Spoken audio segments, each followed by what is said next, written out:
izule obvious nami usuqhaqela movious yayona iumbrella i-podcast enothando labantu thanda nokwazi ngohambo labantu hamba ngefaith futhi ayihambi ngesite kodwa mekumnyama iyayifaka nelight.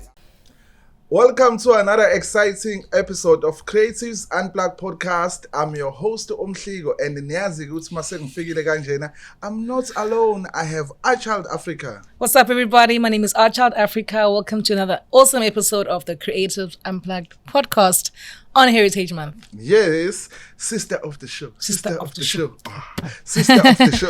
I love that. I think we have to compose kube ingoma nje kube straight. So before we waste time, let's just get to it. Yeah. Let's introduce our guest. Jay, welcome to Creative Unplugged. Boo boo boo. How are you doing, man? Is this working? Are we on here? Yeah. We on. How are you doing, man? I'm doing good. Yeah? I'm doing good. Good to have you. Thank you. Yeah, as everyone see, we have books on the table. We have a writer. I'm not sure if I can say an author. I don't know if I consider myself that. It's like that gray area. You know, authors, as I've gone along in this business, I've been doing it now for a few years. Let the authors keep their titles. I'm good with just being Jay Gainz. So please, Jay, give us a little bit about your background. Like, we know you, Jay. Just give them your surname and then where you grow up. Okay, so basically, I was born in South Africa, actually here in Durban.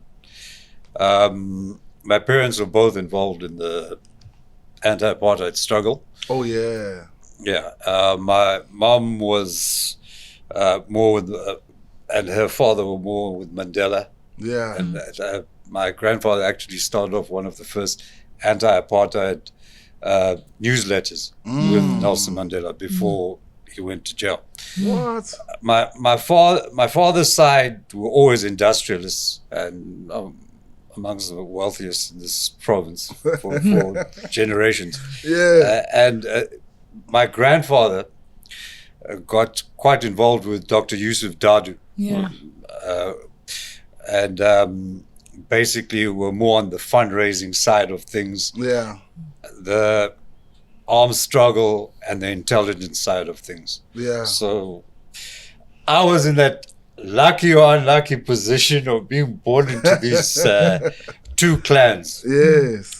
And by the age of 6 months old, my dad and Steve Biko met at what was called University Durban Westville, if I'm not mistaken. Of Natal. UDW. University of Natal. Yeah. And a lot of people have misconceptions of the Soweto uprising. They think it just happened one day like that. There was a whole lot of planning and thinking that went into the whole thing.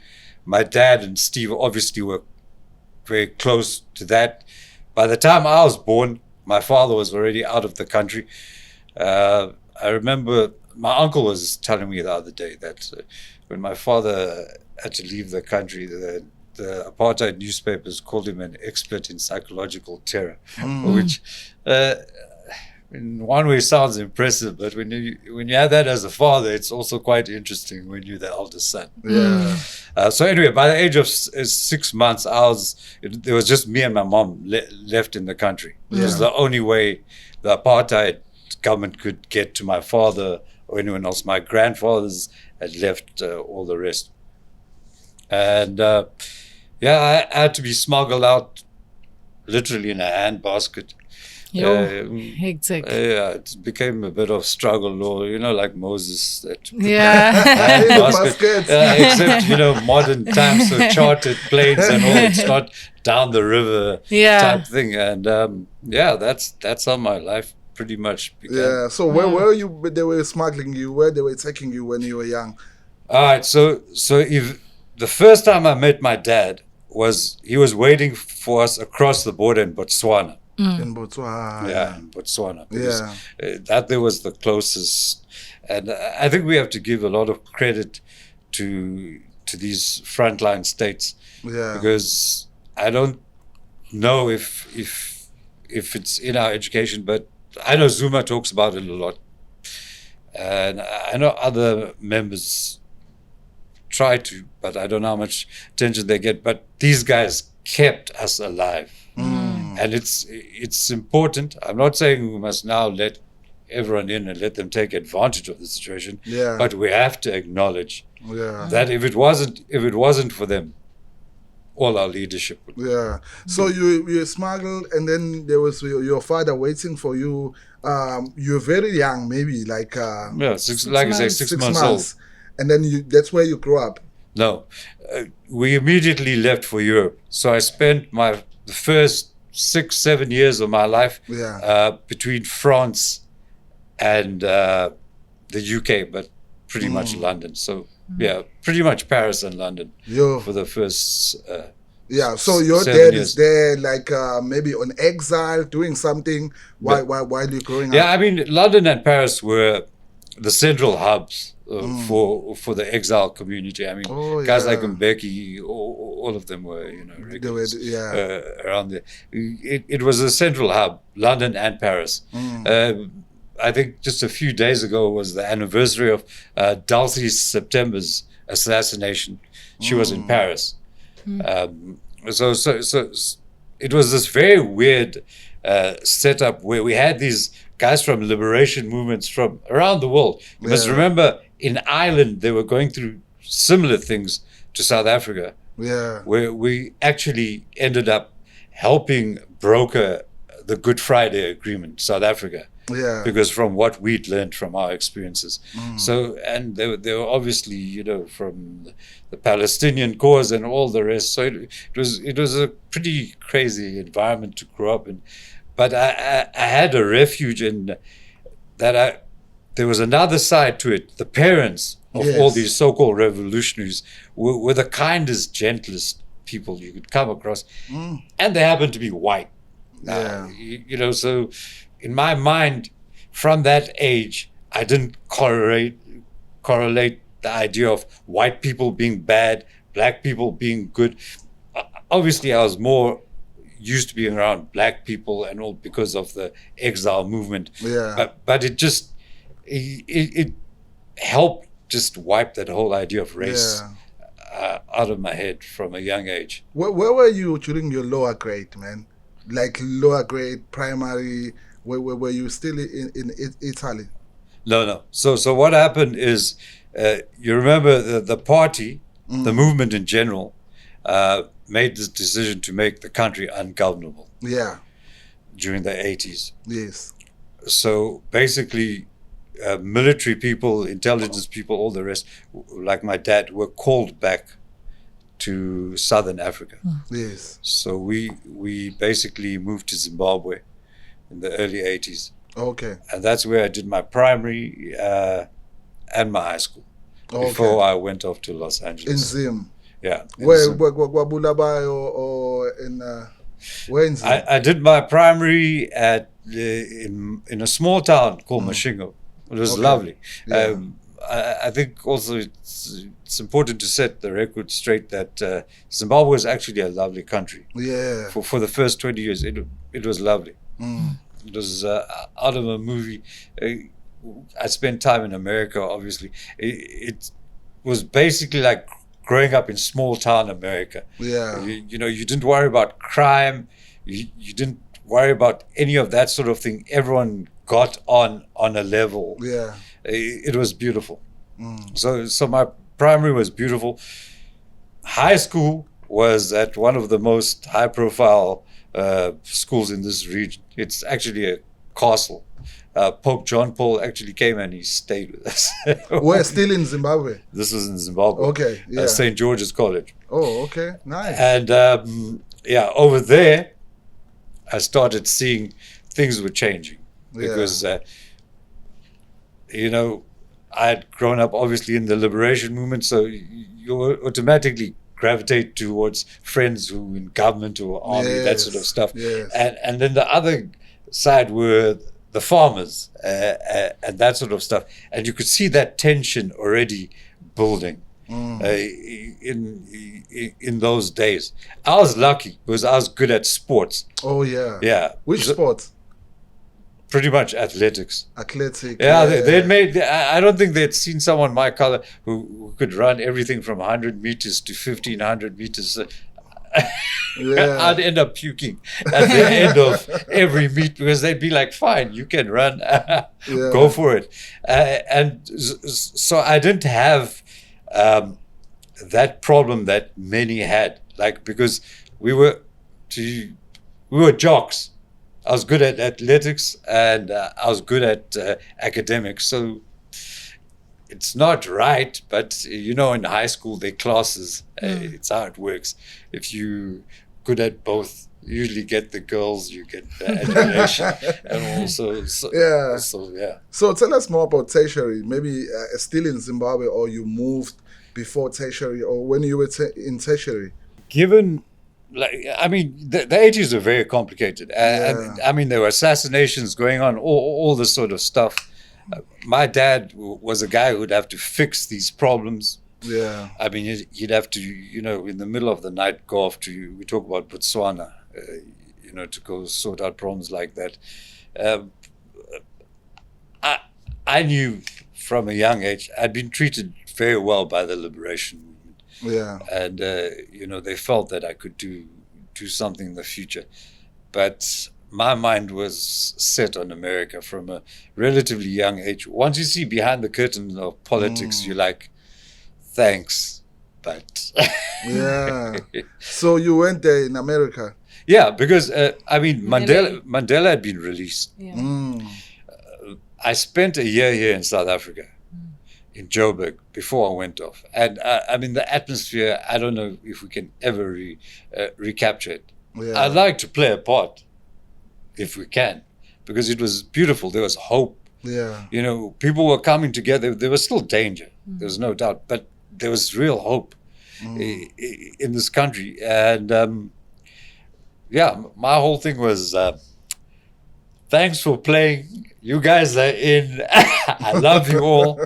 I'm off to California. So, but during that time, you started writing maybe books or combining writing. When did you saw that you have a skill of writing? Started off being creative, with your writings. In this part of the world, I was always rated in the top 2 or 3 throughout Southern Africa. Writers? No, in English. Oh, I'm talking about now in high school. Yeah. I pretty much got into every university I wanted to in America. Yeah. Not because of my grades. When you're a jock, you're not paying that much attention at school. It's easy. You're good at athletics. They let you through certain things. And with academics, if you're smart enough, you can go to the B stream for 2 semesters or whatever we call it here. And at the end of the year, you just ace your exams and you're back in A1. So, that wasn't a problem. But my grades would not have got me into wouldn't get me into NYU, UCLA, USC, any of these, places. If it wasn't from what I can figure, they all were very impressed by my, you have to write an essay. My SAT grades, were above average, but nothing special enough to get into all these sort of places. Yeah. So there was a feeling that I was good at writing, but I avoided it because it just came so easy. Yeah. I was more interested in communication in the way of visual. As I write in struggle songs, from the age of 4, I was being interviewed by guys from the New York Times and stuff like that, put on a pedestal. Journalism interested me to a point, but we were seeing the commercialization of it. And especially in this country, what they did to Winnie Mandela under Stratcom made me very, very cynical of the press in South Africa. And it was something that I didn't want to be a part of if I ever came back. America was slightly different, but it was more the corporatization of the media. And the old timers would warn us about it. They'd say, once you have 3 people owning all these stations and all, it's their opinions that count. And we've learned it, the hard way. There's a great movie called The Insider with Al Pacino and Russell Crowe that deals with this subject. And I was used to grow, as I say, so I had these nice grannies in Europe. At the same time, there were these hardcore journalists, but they were believers in things. They weren't the type who'd character assassinate someone for a meal, as I've seen in Melbourne or places like that. They believed in the cause. Yes. And that's why I wasn't too interested in journalism. I was more interested in what I realized you could tell much bigger stories and reach many more people through 2 things: music and the visual art form, especially movies. And Hollywood just proved it to me when I got to Hollywood. Oh yeah, you also study in LA.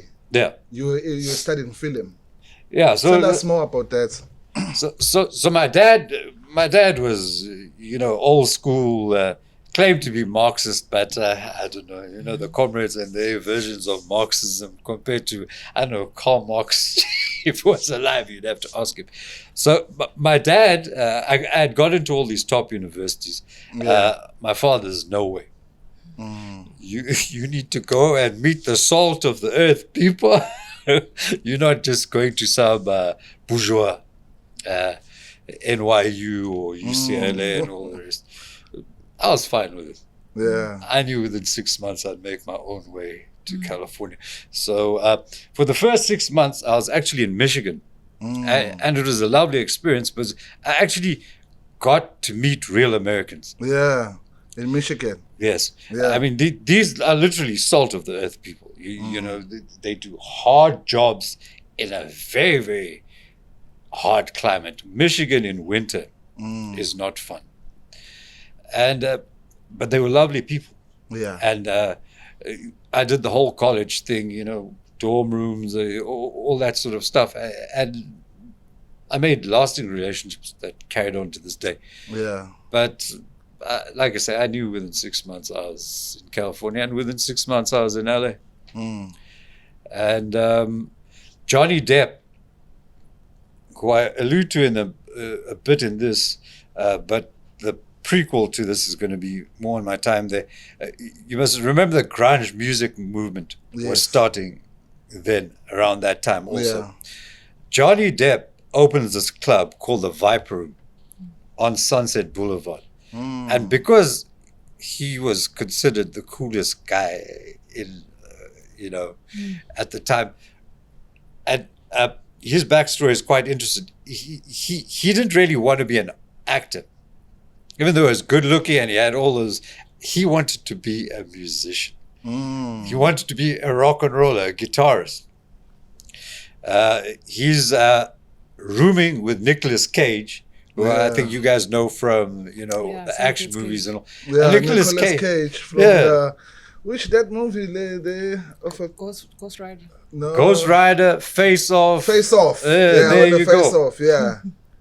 So yeah. So this is how small the circles run in LA. Yeah.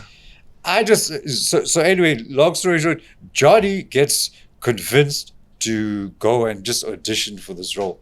And it ends up being, I don't know if you guys remember a movie called Nightmare on Elm Street. It's one of the classic horror movies. And he gets the lead role in that. And from then, he goes to something called 21 Jump Street, which becomes like this teenage phenomenon. 21 Jump Street, yes. I moved to LA without even knowing it. He's opened this place around the corner. You guys know how much I like my beer, so it's my local.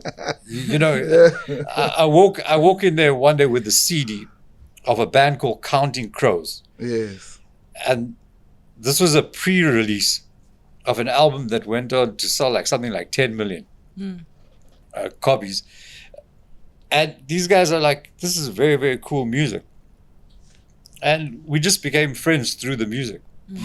Ironically, the lead singer of Counting Crows got so deep into the whole fame thing, and we were a very cynical generation. Unlike today's influence generation, we were kids of divorce. I mean, a guy like me was coming from, hectic circumstances in this part of the world. We basically wanted peace.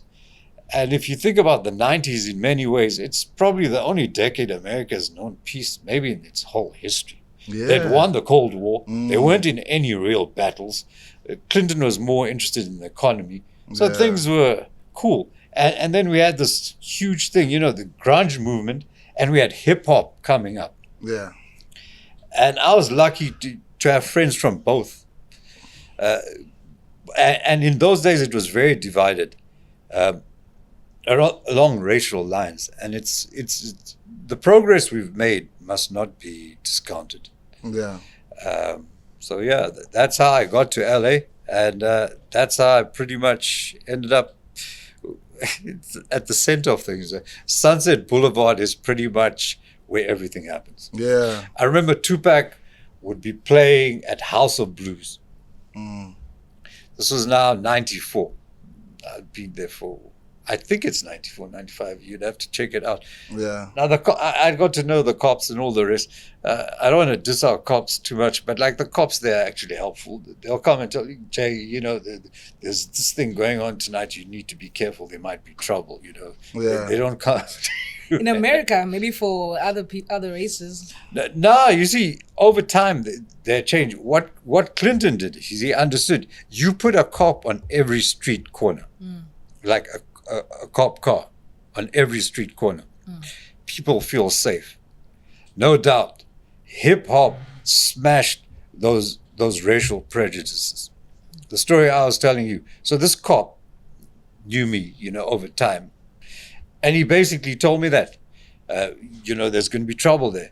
I don't think people understand at the time how the media and law enforcement can vilify a person. Tupac was made out to be the most hated man in America. Yeah. Now, when you were there at the time, you're watching the news, you're thinking, who is this guy? He shot this cop in Atlanta. We now find out it was self-defense. This guy was off duty, blah, blah, blah, all the rest. The media paints it totally, this out of control black kid who, with this rapper. Black Panther background, Oh, yes, all the rest. with the They really vilified him. Yeah. And like for people who understood media, me and my Hollywood crew, we like, they're setting this guy up for so there's no doubt hip hop played a huge part. I don't know if you guys watched the NWA movie. Yeah, I remember with Dr. Dre, Eazy-E, all those guys. So I include NWA's first album, Straight Outta Compton, in there, because this was when I was still here. But I remember it inspired people, and the decent people couldn't understand why. Yeah. At that stage, I was hanging around with like gangsters, but like the guys who control things, not people selling things on the street. But people don't understand, like, to have a group of people say what was on our minds. It was key. And like, it really drove a revolution. Well, in the movie, when Dre, that scene, I heard about that scene the day it happened. When Dre gets pulled over there in his Ferrari, and they're like, who the hell are you? And these guys really had to break through stereotypes. There's no doubt about it. There's no doubt about it. Because I think they are the one who even NWA started the song that's they said F the police. Oh yeah, that's the theme in there. And the funny thing is, in this part of the world, the cops are my friends. Even in the States, you know what I mean. They're like, I mean, they grew up with crime intelligence, all the rest. These are your comrades. But I saw it from their perspectives because I was lucky. I think I was telling you, I got to know South Central pretty early on in my Yeah. time in LA. And I had war veterans, black war veterans from the first Iraq War, who were suffering very badly under those vaccines they gave them and things like that. It's still ongoing cases. And they tell me a whole different story. They'd basically told me, Jay, you seeing the best of America. And there was huge goodwill because of Mandela and our changeover and everything else. Everyone wanted, but they always put it in my head, and it stayed in my head. They taught me, you seeing the best of America, but trust me, when this country turns, we are now the story. Yeah. And, you know. So now, at which point do you then begin to write this book? Struggle songs. Was it? What made you begin to write about your journey, basically, and when did it start? All right. So I was at film school in LA, but because I was so into the whole grunge scene and everything else, I'd just turn up on days I wanted to. By that stage, and with the writing, it just came naturally. And I have to give credit to some of my teachers that they're like, look, you got something there. My directing professors were the same, but I guess by that stage I was just too lazy, because my generation understood we're moving to digital. But these old torpies were still, hey, this 100 of gels and this, you have to, I'm like, dude, we're going to be on HBO in a few, you know. So there was that generational conflict. But the writing people were always like, we haven't seen this stuff before. Yeah. So it gave me that confidence. And apart from that, I mean, you know, the Vibe Room was a tiny scene. You're talking about maybe 200 people maximum. It was pretty exclusive, but it wasn't exclusive in a snobbish way. If people felt you were talented enough for something, it wasn't a place where you go and you ask people for like their autographs or get into, like, you know, really personal things. It's just like, look, we're young, we're good looking, we're talented. Let's enjoy. Let's do it. Yeah. Let's do it. Okay. So now, you choosing the theme of what you're writing, because this is a very different kind of book. I know there are QR codes inside. Yeah. So for you to even include something like that, I know that you're also preparing, obviously, for the revolutions, as you said, like digital as well. What is it that influenced you to write this genre of a book, first of all, and secondly, I see there's QR codes. Can you take us through that as well? Yeah, sure. So basically, the idea for writing wasn't even mine. I have to give credit. When I got back to Southern Africa, and if you read the book, basically why I did this as the middle part, it's basically just being thrown back into a situation. You're going from the fire of 9/11. What's the saying? Frying pan to fire, or fire to frying pan? Not sure. Either way. Not sure. So I'm going from one fire into to another the fire. Into the pan of Mugabe's land revolution. And, you know, for me, there's a lot of conflicts there, because a lot of my friends I've grown up with are in their parents are in the army, they're in intelligence services. So I'm getting a different view of this whole thing. Yeah. And I think it's important for South Africans to understand that things on the surface seem nice and simple, but underneath it's much bubbling. It's much more complicated. So this person comes to me. I guess I was known because of my connections or whatever, a bad reputation, good reputation, it depends how you look at it. And they, you know, they're telling me they're from the white community, and they're terrible things that are going on under the surface.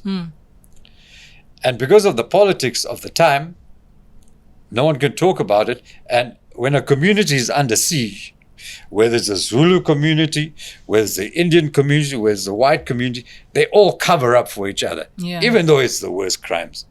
But this is what happens during war. And we were literally in a situation of war. To Mugabe's and them's credit, what they had done is that concentrated the guns. So maybe guys like me and my gangster friends were amongst the few who were allowed to have them.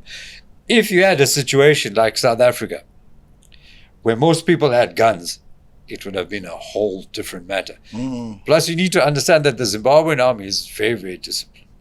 And they keep their weight under control. I don't diss too much, but they do. You know, so they had a fighting force, and things could have easily spun out of control. And they're these. So I get convinced. I get a choice. You can either cause a whole lot of havoc. And the uncles, I'm talking about the struggle uncles in Zimbabwe, they loved it. They're like, hey, you see, this is what we've been trying to prove. Some people, I'll never forget the line. They're like, some people have some very strange traditions. So these are people were up to very bad things. So I had a choice. I could destroy these people. But within that community, I knew a lot of good people also. And I knew if I set my struggle uncles into that, a fishing expedition into that, in the middle of a racial war, it would not end nice for a lot of innocent people. So I get convinced to do a script. And my friends in Hollywood are great. This is what we want. So this was the start of struggle songs. And then over the years, you know, people come into your lives and all the rest, and I don't know, maybe you mellow a lot. You know, maybe that's why I feel sorry for our current president. They give him a hard time, but maybe over time you mellow. You go in there strong, but when you see the whole game, you know, and it's literally maps. People, once they trust you, they will open up maps and say, here's the map, here's the strategy. Which way do we go? And I don't know, maybe I'm a softie. So within this book, there's I know that each chapter has its own instrumental as you read it. Before we go into the QR code and the whole thing the whole process that you go through when you're reading the book, who produced the instrumentals? What was that process like? I did myself on my iPad. Those instrumentals? Yep. Okay. Oh, nice. So you produced it using which program? There's GarageBand. What's the other? Cubase? There's Cubase, there's Fruity Loops, there's GarageBand. Cubase. And there's another one that's Fruity Loops. No, I don't use. You see, what I did is I basically took MIDI versions of this stuff and just incorporated. It's Logic. You didn't use Logic from the GarageBand. No, Logic at that time wasn't available for. Things. So it was basically Cubase's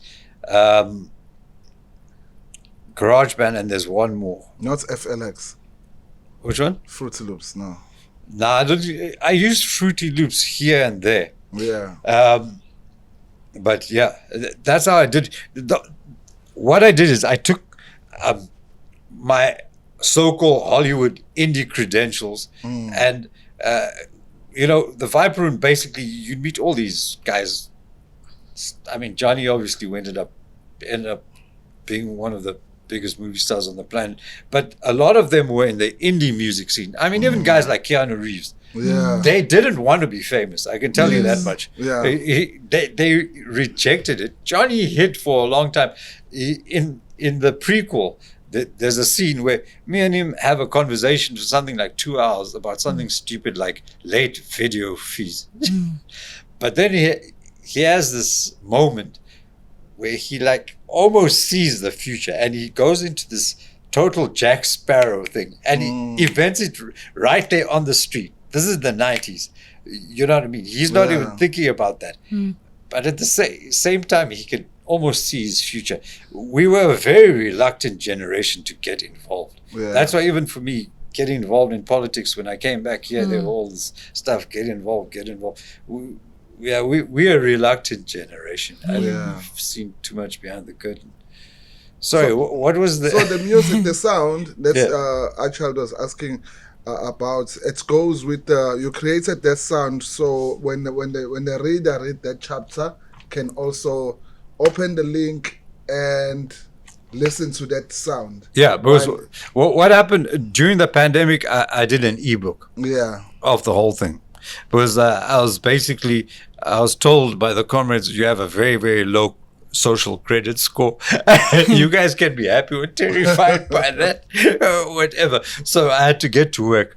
Yeah. And basically, I had written another version of struggle songs, All right. which is actually a much more true version of struggle songs. Yeah.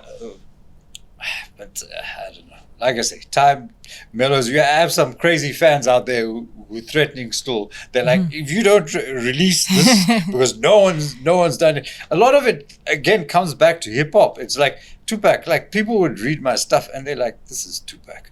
No one else does this. You know, you can get killed for this kind of stuff. But it's with music and it's with a beat to it. You know. Yes. So when I came back to South Africa, to Durban, I fell in with an underground hip hop crew, and that just confirms certain things for me. You know, we come up with names, monikers, and all the rest because we're against bigger forces, and we're trying to do something new. Getting back to how the technical side of this, I just couldn't disappoint my Jewish uncles in LA. After all the things they taught me, they'd be like, this is all he did. So I was like, I can't just write a straight out political memoir. I need to do something different that hopefully stands, you know, The test of time. yes, stands something that if you lock it in digitally enough, or even physical copies, people can be okay. That's how it is. And struggle songs in general, like I say, it doesn't editorialize it, doesn't judge it. We're not into character assassinations, all the rest. I'm just trying to tell it how it was at the time. Yeah. And the music played a huge part in it because I don't consider myself the greatest writer in the world, but I was lucky enough during my time in the States to be surrounded by a lot of people that are considered legends. And they wrote to music, basically, in their minds. If you read their stuff, it's got the rhythm of music. So I guess I cheated. And I thought, I got the technology. Why not just put it in the music there and let it fill in the gaps? So every chapter, you were saying there's a link, ne? There's a link. There's a QR code. Yeah. So if I scan that QR code, it takes me straight to that song. It takes you straight to the song. Okay, so this is the book, right? Yeah. So you open, and then you go to the QR code that appears. Yeah. And then take you to the song. Okay. Yeah, you might get an Just pause it irritating moment. ad there, but it will take you to the song eventually. Yeah.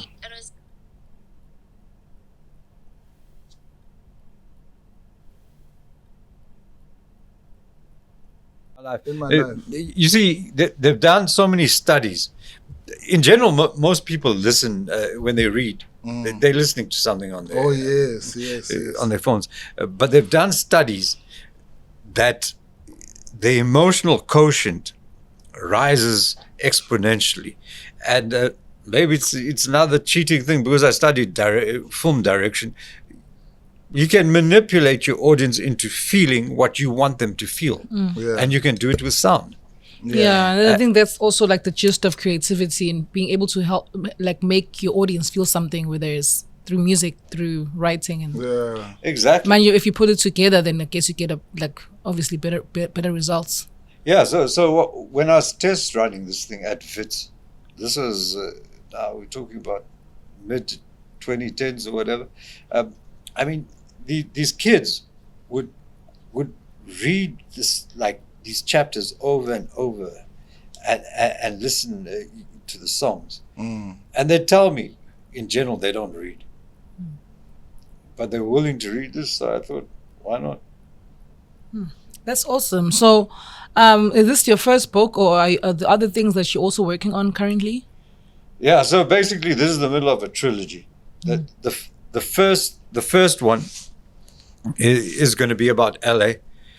because America is going through a tough time. South Africa is going through a very, very tough time. I want them to remember the 90s, because you must remember there was a time in the 90s when the ANC brand was worth more than Jesus Christ.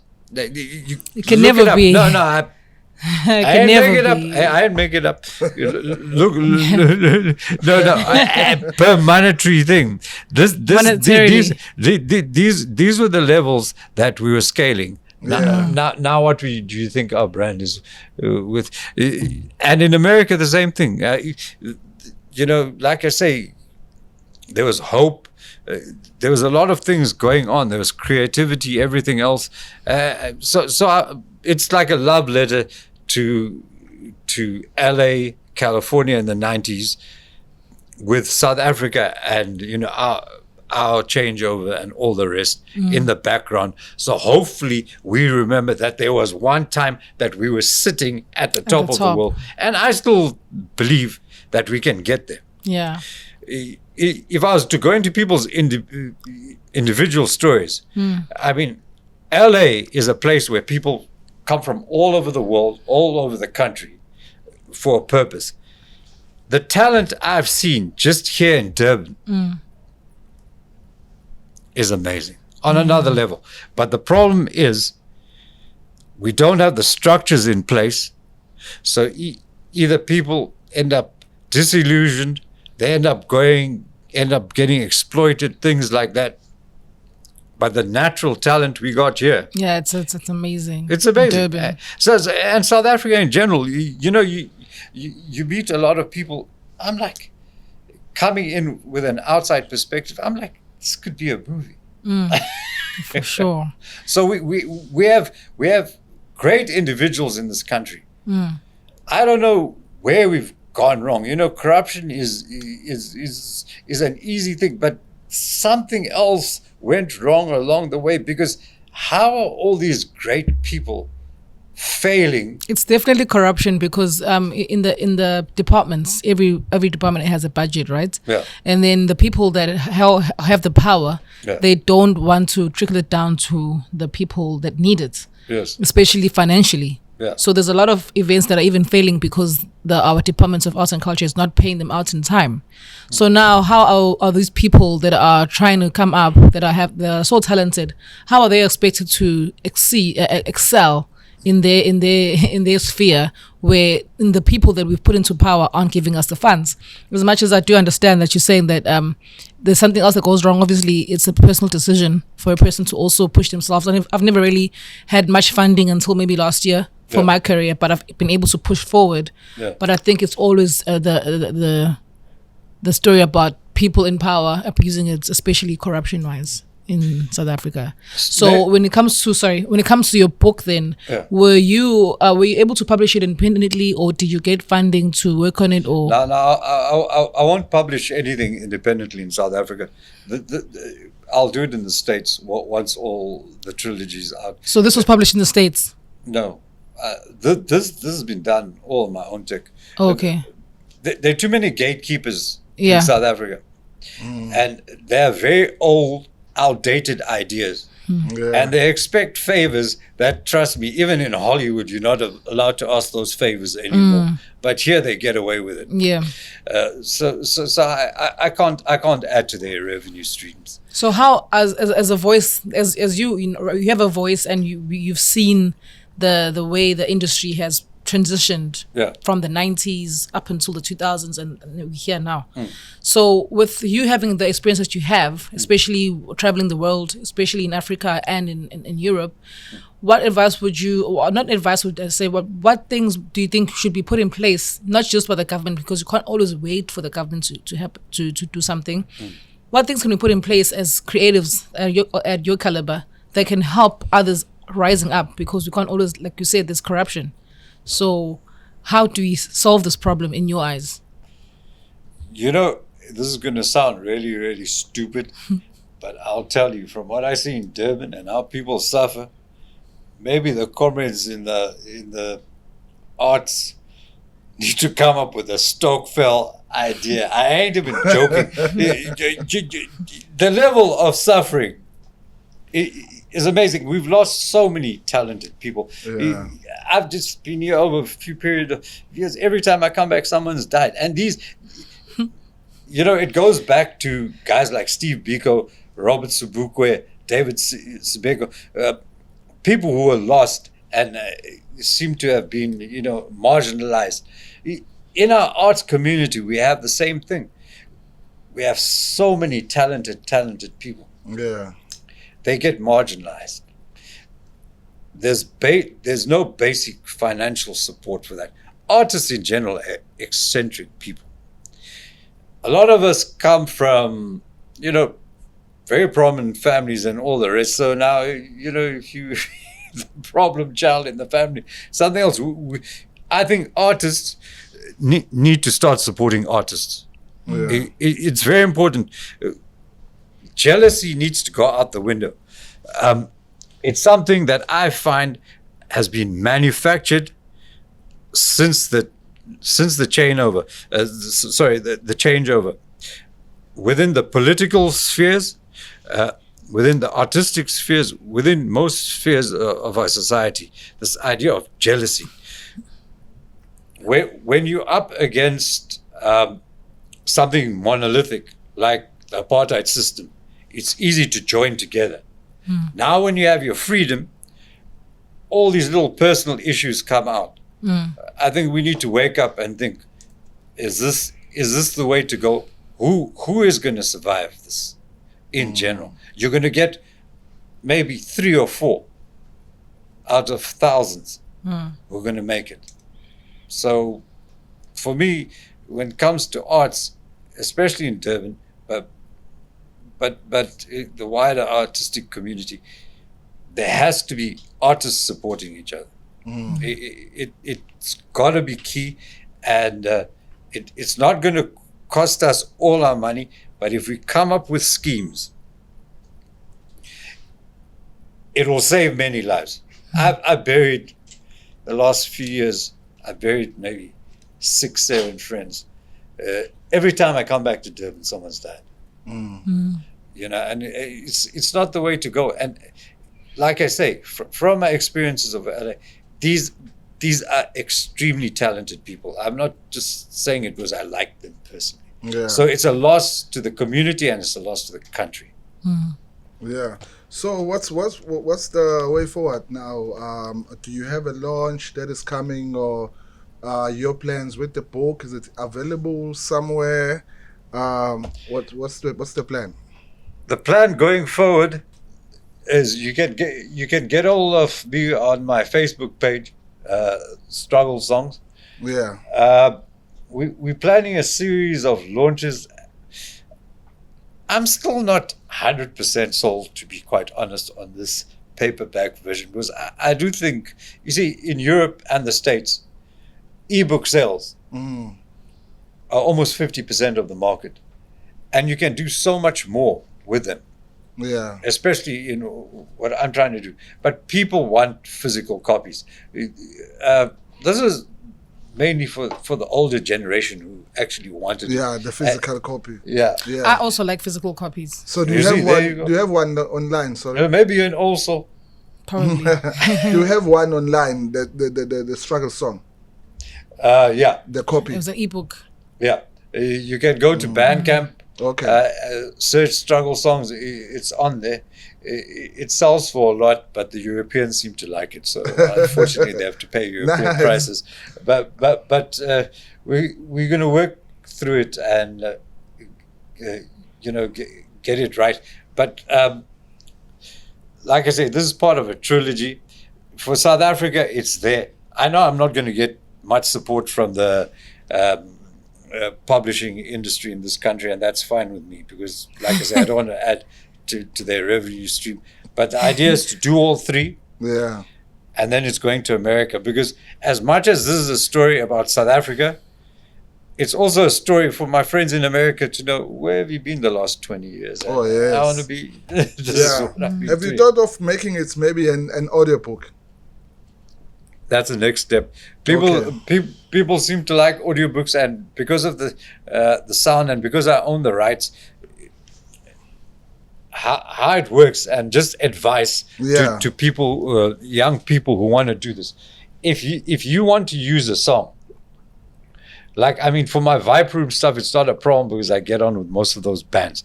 But if you want to use a song, like in your book or in your movie or something, just do what they do in TV shows.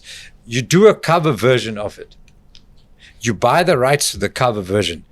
Then anyone who wants to use it comes to you. So you can sell those rights on to everyone else without infringing on the rights of the original publishers. Yeah. So yeah. Yeah. So just before we wrap up, I see like this phrase. The struggle song is much about its form as it's about its content. Yeah. So what inspires you to start it with this phrase? Well, that's a phrase. I was kind of lucky. I might sound bitty about the publishing industry, but in general, you know, I was treated really, really nicely by, I think, half the people who bought the original book was because they worried maybe I might have said something about them. But this is the National Literary Critic of the Year. Yeah. He's a professor at Stellenbosch, and he doesn't give praise lightly. Yeah. So for a first-time author to get praise, basically saying you reinventing the novel, isn't the worst start in the world. And it actually started in 2013 when I put out just a short thing on a blog, and I got this reply back that it says that it changes the struggle literature, post-struggle literature has arrived, and I use it as the forward to my book. So I'm not trying to diss the entire literary community. I mean, there have been people who've been extremely supportive and who said nice things when they didn't have to. You know, and obviously it gives you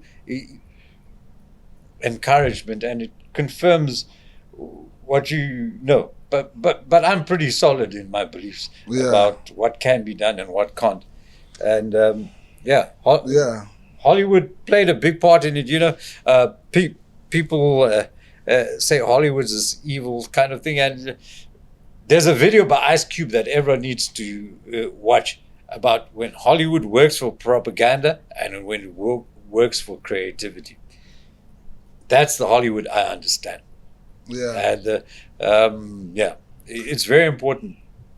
Yeah. So in wrapping up, I just wanna, when we started the whole interview, you were like talking about people who were working close with your father before you were smuggled, and then, you know, there were names which were dropped. I just want to find out, like, for you and then this book, from when you were growing up and then now, it's a sort of like a form of message before we close of things that you were like, you know, you saw in your journey which impacted the community, impacted the whole comrades. Well, how do you feel now? Your states, where are you, like, with your states of thinking before we close up? Because now, you know, you were talking about people who were fighting for the struggle back then, and then now there is a book.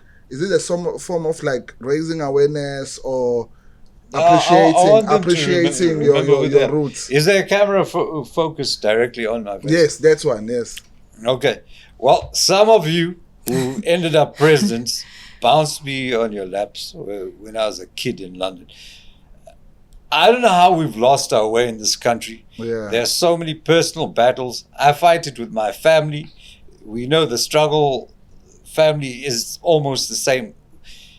But we need to overcome certain things, because if you see where we started from in like I say, in 94, and the level we've dropped, there's no excuse within any parameters. So it's going to be tough. I know why some of you hate each other personally. It's going to be very, very tough. Yeah. But let's man up, let's woman up, and we got to get this right, because otherwise, how much more of a disaster do you want it to be?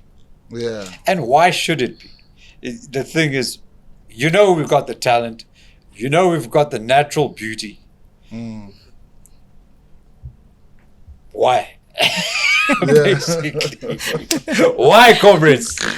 Uncles, So another aunties. thing, where can they find your book? So they hit you online. Yeah. Maybe there's Adam and Greg, so they phone you on WhatsApp. What's your number? You can get me on 0677 081951. That's my WhatsApp. Okay. Yeah, that's not an encouragement to the NIA to now Or the ladies. do some things, but in general, okay. I just want to say one thing quickly. You know this national, what's it called, national dialogue or whatever. Yeah. It's much maligned for good reasons, because it can't be an electoral campaign, but we got to get to situations where we don't only have conversations, but we, on that day and date, make some concrete decisions. Because South Africa for the past 30 years has become a talk shop. We have the second amount of embassies in the world, apart from New York City. Why does South Africa have that? Because it's a party. We can't afford the party anymore. Why have NGOs implanted themselves in this country to the point where they did? Because they rode on Mandela's stardust, and they've made trillions throughout the world. When are we going to say, now it's our time? We got to do and sort out our own problems in this country once and for all. Yeah. That's it. That's nice. Thank you for coming, Jay. Thank you for coming on Creative. Okay. Can I mention just one more thing about this national trauma intervention that we're trying to do? Basically, over the last 3 years, I've been living amongst apartheid soldiers. They're basically the guys who were trained to blow me up. Yeah. The reason why I left. And we got on very, very well. Yeah. In those 3 years, there wasn't one. There's this misconception about people that when it comes to racism and racist terms, and all, there wasn't one racial term used in those whole 3 years. I think we need to bring MK, APLA, all the rest, veterans together with veterans from the other side. And we need to go out to schools. Need to go out to the community, and educate them on basic levels of trauma. Yeah. We're a very macho country. Why I use soldiers as an example? It's because men especially will only listen to people who've been through very, very tough situations. Yeah. So that's the next project. Okay. Thank you, Jay. In closing, I'm aware that we're going to play one of your songs, which is going to be accompanied or featured Ujuna Dijembe on it. Achal, do you want to say anything before we wrap up? Before the performance? No, I'm just excited to see the performance, and thank you so much for coming to the Creative Unplugged podcast, and we can't wait to have a read. Cheers. Yeah. Thank you. Thanks to both of you for having me. And let it be the start of a process. Yeah. When it comes to Durban, when it comes to artists. Yeah. I really think someone like me, might just fly off somewhere else. But I really think that there's talent in this place, and we need to support them. Yep. You heard it from the horse's mouth. Jay Gainz. Okay. Says Puma, says Valeria, don't forget to go on our YouTube. The Creatives Unplugged Creative podcast. Unplugged. I wanted to say Instagram. I wanted to say Facebook. And TikTok. And TikTok. Yes. All our social Creatives media Unplugged platforms. podcast.